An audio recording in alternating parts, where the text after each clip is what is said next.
ধান খেতে মিলল বিশাল আকার এক অজগর। প্রায় ৭ ফুট লম্বা অজগরটির ওজন প্রায় ১২ কেজি। আজকের অজগরটি প্রায় ৭ ফুটের মতো লম্বা ছিল এবং প্রায় ১২ কেজির উপরে ওজন ছিল।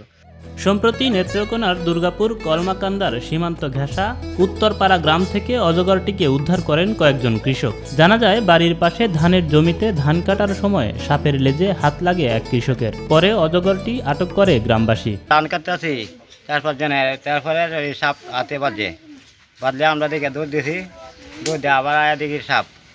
পরে লোক ধরলে আবার ধরছি, আমরা ধরিয়া আর আমরা আটক করে রাখছি। কৃষক যখন এই ধান কাটতে গেছে তখনই আসলে এই সাপটি দেখতে পান। পরে স্থানীয়দের মাধ্যমে এই সাপটিকে উদ্ধার করা হয়। পরবর্তীতে প্রাথমিক চিকিৎসা শেষে উপজেলা প্রশাসন ও বন বিভাগের সহযোগিতায় গহীন বনে অজগরটিকে অবমুক্ত করা হয়। ধারণা করা হচ্ছে, তীব্র গরম বা খাদ্যের সন্ধানে অজগরটি ধানি জমিতে আশ্রয় নিয়েছিল।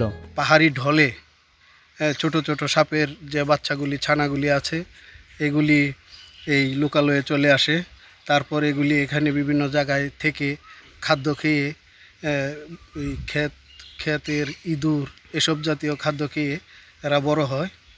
তখন এরকম গরমের সময় আসলে এরা গর্ত থেকে বেরিয়ে আসে। সীমান্তবর্তী এলাকা হওয়ায় প্রায় সময় বিভিন্ন বন্যপ্রাণী লোকালয়ে চলে আসে।